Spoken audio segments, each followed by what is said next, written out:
Hello everyone. आज की video थोड़ी सी लंबी ज़रूर होगी, पर हम किसी एक अच्छे कॉन्सेप्ट पे पहुंच जाएंगे। हमारी समझ थोड़ी अच्छी हो जाएगी मोशन के बारे में, न्यूटन्स के लॉ के बारे में, और हम एक ठीक ठाक प्लेटफॉर्म पे आ जाएंगे फिजिक्स में।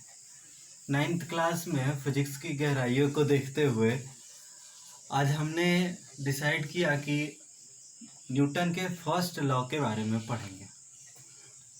तो कॉपी किताब निकाल लीजिए और यहाँ से लिखना शुरू कीजिए। हाँ, थोड़ी लंबी क्लासेस चल सकती हैं, तो आपका ये दायित्व है कि आप वीडियो पॉज कीजिए, थोड़ा आराम कीजिए, थोड़ा देखिए, उसके बाद फिर से उसको देखिए। तो आइए हम लोग शुरू करते हैं। Newton's law, first law. First law of motion.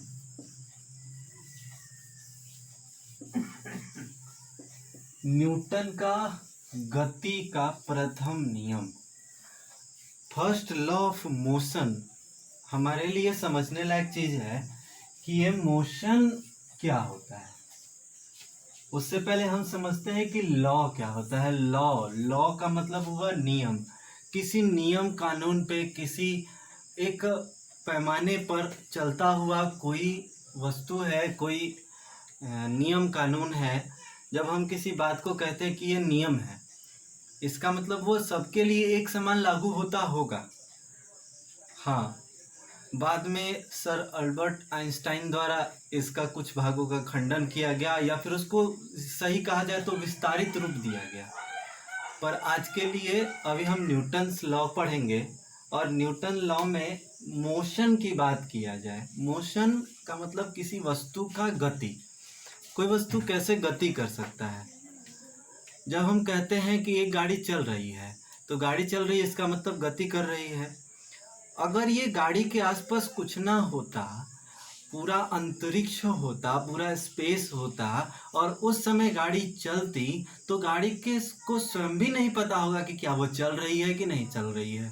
इसका मतलब कि कोई दूसरा व्यक्ति, कोई दूसरा स्थान या कोई दूसरी चीज चाहिए जिसके सापेक्ष वो गति करती हुई समझ में आए। गति करने का मतलब होता है कि अगर कोई दूसरी वस्तु के सापेक्ष पहली वस्तु समय के साथ अपने स्थान को बदलती जाए। जैसे इस समय पर यहाँ पर है, तो अगले समय पर यहाँ पर होना चाहिए। देखो, यहाँ पर बोर्ड के सापेक्ष भी हम गति कराने की बात करने लगे। कहते हैं पृथ्वी गति कर रही है, तो पृथ्वी गति अभी तो हमारे समक्ष नहीं कर रही है ना। अभी तो हम भी यहीं हैं, हमारा यहाँ पे चेयर अभी यहीं पर है, ये बोर्ड यहीं पर है। तो गति तो तब कर रही है जब हम इसको चांद से या फिर बाहर से देखेंगे, तो हमारे समक्ष, हमारे सापेक्ष हो रही है, हमारे कंपेयर में वो गति कर रही है। तो मोशन का मतलब होता है कि जब कोई वस्तु समय के साथ अपना स्थान बदले, और वो वस्तु किसी अन्य वस्तु के सापेक्ष अपना स्थान बदले। अगर वो सापेक्ष स्थान नहीं बदल रहा, तो हो सकता है कि दोनों वस्तुएं एक ही दिशा में गति कर रही हो, या फिर दोनों वस्तुएं रुकी हुई हो, गति कोई ना कर रहा हो। और हो सकता है कि ऐसा हम अगर स्पेस क्राफ्ट में है, मान लो कोई स्पेस क्राफ्ट है, एक हवाई जहाज पे हम चल रहे हैं, एक दूसरा हवाई जहाज बगल में गति उसी स्पीड से चल रहा है, तब हम कहेंगे कि दोनों हवाई जहाज, चूंकि हमने देखा नीचे की तरफ कि हम बादलों के सापेक्ष वो दोनों हवाई जहाज चल रहे हैं, तो कहेंगे दोनों चल रहे हैं। लेकिन यही एयरक्राफ्ट जाके अंतरिक्ष में कहीं रुक जाए और बगल से एक दूसरा एयरक्राफ्ट निकले, तो हो सकता है उस बगल तीसरे एयरक्राफ्ट के सापेक्ष ये दोनों एयरक्राफ्ट जा रहे हों, और हो सकता है कि इन दोनों ने कहा कि हम लोग रुके हुए हैं, वो तीसरा वाला जा रहा है। तो ये होता है सापेक्ष गति। सापेक्ष गति करने पर ही हम मोशन या गति का निर्धारण कर सकते हैं। तो इस रिलेशन को हम देखते हैं, तो मोशन में 2-3 बातें आती हैं, पहले उनको समझते हैं, उसके बाद हम करेंगे। पहली बात एक आती है जो बहुत जाननी जरूरी है, वो है कि एक्सेलरेशन क्या होता है या त्वरण क्या होता है। त्वरण या एक्सेलरेशन, जैसे हम गाड़ी चला रहे हैं, गाड़ी की स्पीड मान लो 45 किलोमीटर पर आवर की है और हम लगातार उसी स्पीड पे अपना एक्सेलरेटर, वो एक्सेलरेटर कहते हैं ना, तो अपना एक्सेलरेटर पकड़े हुए हैं। उसके बाद जैसे ही हमने एक्सेलरेटर को और घुमाया तो क्या होता है, हमारी गाड़ी की स्पीड हर सेकंड बढ़ना शुरू कर देती है, या फिर चलिए घंटे के हिसाब से ले लीजिए, हर घंटे के हिसाब से वो बढ़ना शुरू करेगी। अभी हम 45 चला रहे थे, कुछ देर के बाद वो 50 हो गई, उसके बाद फिर 55 हो गई, फिर 60 किलोमीटर पर आवर की हो गई। इसका मतलब हर आवर में, एक घंटे में हम कितनी स्पीड को बढ़ा रहे हैं, तो 5 किलोमीटर पर आवर की स्पीड को हम बढ़ा रहे हैं। हर घंटे पर हमने 5 किलोमीटर पर आवर की स्पीड को बढ़ा दिया। तो हम हर घंटे बढ़ाते जा रहे हैं, तो इसको कहा जाता है एक्सेलरेशन। कुछ और है बातें, तो जैसे एक और बात हो गई इनर्शिया। इनर्शिया का मतलब होता है जड़त्व, किसी वस्तु का जड़त्व। थोड़ा अच्छे से समझना है हम लोग को, जड़त्व क्या होता है। जैसे मेरे पास एक ये मिरर रखा हुआ है, एक मिरर है, अगर हम इस मिरर को अंतरिक्ष में ले जाएं, स्पेस में ले जाएं और किसी जगह पर हम ऐसे रख दें, केवल छोड़ दें, और उस पर कोई बाहरी गति ना हो, बाहरी कोई फोर्स ना लगे, कोई भी वस्तु है उसको हम अंतरिक्ष में एक जगह पर छोड़ दें। अंतरिक्ष में क्यों ले जाके छोड़ रहे हैं, यहाँ क्यों नहीं छोड़ रहे हैं, यहाँ पर बाहरी फोर्स लगाने वाला कोई ऐसा चीज है जिसको हम अर्थ कह सकते हैं। आसपास की वस्तुएं हैं जिनसे ग्रेविटेशन हो सकता है, अगर वो लोहा है तो हो सकता है आसपास मैग्नेटिज्म भी हो। पर हम क्या कह रहे हैं कि हम ये कह रहे हैं कि इन चीज़ों को कोई किसी ऐसे जगह पर ले जाके छोड़ा जाए जहाँ पर कोई एक्सटर्नल फोर्स लगे ही नहीं। अगर एक्सटर्नल फोर्स नहीं लगेगा तो क्या होगा, क्या वो वस्तु अपनी जगह से अपने आप हट पाएगी? नहीं हट पाएगी, सीधी सी बात है। सही जवाब आपका है, वो अपनी जगह से कभी नहीं हट पाएगी। तो चलिए हम एक वस्तु के बारे में ऐसा सोचते हैं जो अपनी जगह से इस तरीके से रख दिया जाए, तो अगर रख दिया जाए स्पेस में तो वो अपनी जगह से नहीं हटेगी। तो इसको कहेंगे कि वो किस पोजीशन में है, वो जड़त्व में है या फिर इनर्शिया। कभी कोई वस्तु आ करके उसको एक्सटर्नल फोर्स लगा दे, तो वो अगर एक्सटर्नल फोर्स लगा देती है तो वस्तु अपनी जगह से हट जाती है। इनर्शिया की एक और बात है, ये सिर्फ रुकी हुई वस्तु के लिए नहीं है, ये वस्तु चलने वाली वस्तु के लिए भी है। एक एक्सपेरिमेंट कराया जाता है, एक्सपेरिमेंट में कुछ इस तरीके से कि वस्तु को अगर हम किसी ऐसे ढाल पे रखें जिस ढाल पे कुछ इस तरीके से ढाल बनाया जाए, यहाँ पे थोड़ी ज़्यादा होगी, चलिए यहाँ तक रख लेते हैं, यहाँ पे थोड़ी वो ढाल लंबी गई है, यहाँ थोड़ी कम गई है। अगर कोई वस्तु या कोई बॉल यहाँ से अगर लुढ़काया जाए तो लुढ़काएंगे तो क्या होगा, लुढ़काएंगे तो ये जहाँ से आई है फिर वहीं तक ये जाएगी, जितनी ऊंचाई से आई है उतनी ऊंचाई तक इधर भी वो चलती चली जाएगी। ये एग्जाम्पल हम चाहे तो ढाल को और थोड़ा सा नीचा करके देखते हैं। अगर ये और नीचा हो जाता है ढाल हमारी, तो ये थोड़ी और लंबी दूरी तक जाएगी। तो ये जहाँ तक, जब तक से इसको उतनी ऊंचाई ना मिले तब तक वो आगे बढ़ेगी। क्या हो अगर इस ढाल को हम पूरी तरीके से खत्म कर देते हैं, पूरी तरीके से हम खत्म कर देते हैं, मतलब कि नीचे से कोई फोर्स जो है वो इसमें ऊपर वस्तु जाएगी ही नहीं, नीचे वाली फोर्स कोई लगेगी ही नहीं। तो हम इस ढाल को एक लंबा सा कर देते हैं और बहुत नीचे ना के बराबर ढाल को कर देते हैं, तो क्या होगा, वस्तु यहाँ से नीचे जाएगी और वो ढाल से होते हुए आगे बढ़ती चली जाएगी। मान लिया जाए फ्रिक्शन नहीं है, मान लिया जाए इसमें किसी प्रकार का हवा का फ्रिक्शन नहीं है, ज़मीन का फ्रिक्शन नहीं है। फ्रिक्शन की क्लास अलग लेंगे, फ्रिक्शन को हम जिन बच्चों को नहीं समझ में आ रहा है उनकी बात। फ्रिक्शन ऐसे एक शब्द में आप समझ लीजिए कि अगर दो कोई सरफेस है, एक सरफेस और दूसरा सरफेस, अगर दोनों एक दूसरे से टच होते हैं, अगर एक दूसरे से चिपक जाते हैं, अगर स्पर्श करते हैं, और अगर दोनों में से कोई गति करने की कोशिश करता है, तो फ्रिक्शन उस गति को रोकने का काम करता है। जितना गति करने की कोशिश करेगा, उस गति को उतना ही रोकने का काम करेगा। तो जो ये हमारी वस्तु, जो हमारी गेंद है, वो क्या हुई, धीरे धीरे बढ़ते बढ़ते बढ़ते बहुत दूर निकल गई, इतना दूर कि वो बहुत दूर जा सकती है, कहीं भी जा सकती है, जब तक से इसको उतना ही ऊंचा चढ़ने का मौका न मिले। कुछ इस तरीके से नियम से हमने जाना कि अगर हम अंतरिक्ष में, स्पेस में किसी वस्तु को गति करके छोड़ दें, अगर हम किसी वस्तु को गति करके छोड़ दें, तो वो अनंत काल के लिए, इनफाइनाइट टाइम के लिए वो आगे बढ़ती चली जाएगी। तो इस तरीके से हमारा पहला नियम जड़त्व में दो बातें निकली। एक तो वो वस्तु अपनी पोजीशन को तब तक नहीं बदलेगी, जैसे रुकी हुई पोजीशन में है, वो रेस्ट पोजीशन में है, वो तब तक रुकी रहेगी जब तक कि कोई एक्सटर्नल फोर्स ना लगे। और दूसरी बात, वो तब तक चलती रहेगी जब तक कि उस पर कोई एक्सटर्नल फोर्स ना लगे। मतलब वो चलती ही जाएगी, आगे बढ़ती ही जाएगी, अगर उस पर कोई एक्सटर्नल फोर्स नहीं लगता है तब।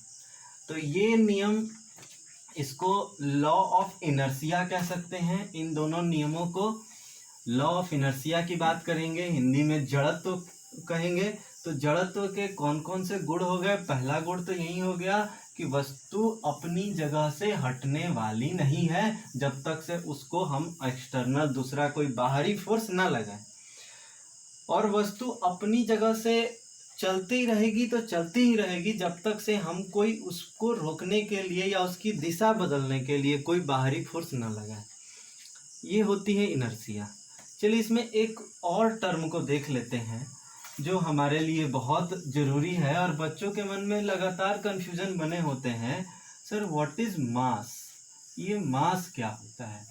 या हिंदी में कह लीजिए तो द्रव्यमान। द्रव्यमान क्या होता है? लॉ ऑफ इनर्शिया में मैंने एक बात बताया कि अगर वस्तु को किसी ऐसे जगह पर ले जाके रख दिया जाए जहां पर कोई एक्सटर्नल फोर्स ना हो, तो चलिए मान लेते हैं कि मैंने उस वस्तु को यहाँ पर ला करके रख दिया और यहाँ पर इसका कोई एक्सटर्नल फोर्स अभी नहीं लग रहा है। फिर हम गए और हमने जा करके किसी तरीके से उस वस्तु को, उसकी जड़त्व को, उसके इनर्शिया को तोड़ने का, ब्रेकिंग ऑफ इनर्शिया, ऐसा हमने करने की कोशिश की, हमने उसको हिलाने की कोशिश की, तो वो अपनी जगह से हट गया, वो अपनी जगह से हटा। तो हमने कितना फोर्स लगाया? उस फोर्स की माप है द्रव्यमान। सीधी सी बात समझना है, अगर कोई वस्तु जिस पर कोई एक्सटर्नल फोर्स नहीं लग रहा है, उस एक्सटर्नल फोर्स अगर नहीं लग रहा हो तो उसमें अगर ब्रेकिंग ऑफ इनर्शिया अगर हम किसी तरह से कर दें, ब्रेकिंग ऑफ इनर्शिया मतलब जड़त्व को अगर उसकी तोड़ दें, हम अपनी जगह से इसको हम हटा दें, तो उसमें जितना फोर्स हमने लगाया उसी फोर्स की माप होती है उसका द्रव्यमान। हाँ, इसके बाद हम भार की बात करेंगे, तो भार की बात हम जब थोड़ा ग्रेविटेशनल फोर्स को पढ़ेंगे, ग्रेविटी चैप्टर को पढ़ेंगे, तो हम भार की बात करेंगे, उसमें फिर से मास की बात आएगी। मास और वेट में हम अंतर की बात करेंगे, भार और द्रव्यमान में ये भी बात करेंगे। जो एसएससी या फिर एनडीए जैसे एग्ज़ामों में क्वेश्चन पूछा जाता है कि क्या होगा अगर हम चंद्रमा पे चले जाएं, वहाँ हमारा भार बदलेगा कि द्रव्यमान बदलेगा? तो द्रव्यमान तो बदल नहीं सकता, भार ही बदलेगा, तो भार को भी समझेंगे कि कैसे बदलेगा। तो अभी हमारा न्यूटन का फर्स्ट लॉ चल रहा है। न्यूटन के फर्स्ट लॉ में हमने समझा कि ये द्रव्यमान क्या होता है। अब बहुत आसान सा है, बहुत आसान। यहाँ पे आप एकदम आसानी से समझ सकते हैं कि क्या होता है न्यूटन का फर्स्ट लॉ। न्यूटन ने इनर्शिया के लॉ को ही अपना फर्स्ट लॉ बताया। इनर्शिया का जो लॉ होता है उसको ही उन्होंने क्या किया कि अपना न्यूटन के फर्स्ट लॉ को ही अपना फर्स्ट लॉ बताया। न्यूटन ने एक बुक लिखी जिस बुक का नाम था प्रिंसिपिया मैथमेटिका फिलोसोफिया नेचुरलिस। उन्होंने ये बुक 1686 में पब्लिश की। कॉमनली उसका नाम हम लोग जानते हैं वो प्रिंसिपिया के नाम से है। तो वो जो बुक हमारी आती है प्रिंसिपिया मैथमेटिका की एक और बुक आती है, तो इन सब में क्या है कि उन्होंने न्यूटन के फर्स्ट लॉ के बारे में उन्होंने अच्छे से बताया है। तो यहाँ देखते हैं कि न्यूटन का फर्स्ट लॉ क्या कहता है। न्यूटन का फर्स्ट लॉ कहता है कि अगर कोई वस्तु है जो कि किसी पोजीशन में है तो उसको अपनी पोजीशन को बदलने के लिए, जैसे अगर चल रही है तो ये मूविंग पोजीशन हो गया, मोशन हो गया। अगर वो रुकी हुई है तो वो रेस्ट पोजीशन हो गया, विरामावस्था हो गया। तो अगर ऐसा किसी पोजीशन में है तो उसके लिए क्या चाहिए, एक्सटर्नल फोर्स उसके मोशन को बदलने के लिए। एग्जाम्पल के थ्रू समझते हैं। एक बस है और बस में हम कहीं बैठे हुए हैं। बस में चलो मान लीजिए खड़े हुए हैं और हमने किसी चीज़ को पकड़ा नहीं है, हम खड़े हैं। बस जैसे ही अब एक बार एक अगर चलनी शुरू हुई, ड्राइवर ने एक बार एक गाड़ी को आगे किया, तो हमारा जो पैर है वो चलने का शुरू हो जाएगा क्योंकि उस वो गाड़ी के साथ स्पर्श में है। लेकिन हमारा शरीर अभी उस तरीके से बना नहीं कि वो उसके साथ साथ चल दे। वो अभी रेस्ट पोजीशन पे ही, हमारा पूरी बॉडी रेस्ट पोजीशन पे चाहती है, लेकिन पैर जो है ज़्यादातर एकदम टच है ज़मीन से, इसलिए पैर चलने लगेगा और हमारी पूरी बॉडी उसी जगह पे रुकना चाहेगी। तो ये पैर चलेगा तो हम पीछे की तरफ हो जाएंगे और हो सकता है पीछे की तरफ गिर भी जाए अगर कुछ नहीं पकड़ा है तो। ये हो गया कि अगर हम रुके हुए हैं तो हमारे एक्सटर्नल फोर्स को, हमारे इनर्शिया को ब्रेक किया गया। दूसरा तरीका है कि अगर वहीं बस चल रही है किसी पोजीशन में और एक बार एक अगर किसी फिक्स स्पीड से चल रही है, एक बार एक उसने ब्रेक लगाया तो क्या होगा, जैसे ही वो ब्रेक लगाएगा गाड़ी रुकेगी और हमारा पैर जो है वो रुकना चाहेगा, पर पूरा शरीर रुकने वाले पोजीशन पे तो अभी है नहीं, वो जड़त्व के कारण आगे की तरफ झुक जाएगा। अगर बहुत तेज गाड़ी हो तो हो सकता है आगे की तरफ गिर जाए, हमने कुछ पकड़ा ना हो तो। इसीलिए जब एक्सीडेंट्स होते हैं तो एक्सीडेंट्स में बहुत सारा जहाँ जहाँ लगी हुई होती है जो चीज़ें, मान लो अगर एक दूसरे से टकरा भी जाती हैं तो उतना नुकसान नहीं होता जितना जड़त्व के टूटने से होता है, क्योंकि एक बार गाड़ियाँ रुक जाती है। एक और एग्जांपल है कंबल का। कंबल को किसी तार पे लटका देते हैं और अगर उसको डंडे से पीटते हैं तो जैसे ही हम कंबल को डंडे से पीटेंगे, कंबल अपने जगह से हट जाएगा पर धूल उसी जगह रहेगी, वो कंबल के साथ जा नहीं पाएगा और धूल नीचे गिरने लगेगी। तो इस तरह हम कई बार पीटते हैं और धूल उसकी पूरी नीचे गिराने लगते हैं। इसी तरह हाँ, तो इस तरीके से कह सकते हैं कि न्यूटन का लॉ इनर्शिया के लॉ को पूरी तरह से जस्टिफाई करता है। कुछ क्वेश्चन लिख लीजिए। क्वेश्चन नंबर फर्स्ट, पहला क्वेश्चन है, राइट एनी टू एग्जाम्पल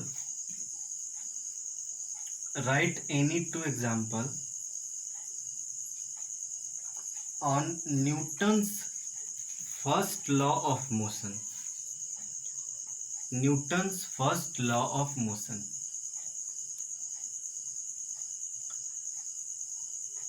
आपने प्रथम नियम के बारे में, न्यूटन के प्रथम नियम के बारे में क्या समझा, और इसका एग्जाम्पल दो, कोई दो एग्जाम्पल लिखिए। और दूसरा क्वेश्चन है,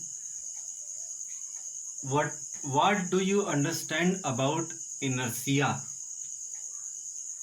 इनर्शिया के बारे में क्या समझ है? What do you understand about inertia? जड़त्व के बारे में आपकी क्या समझ है? ओके, ठीक है, थैंक यू।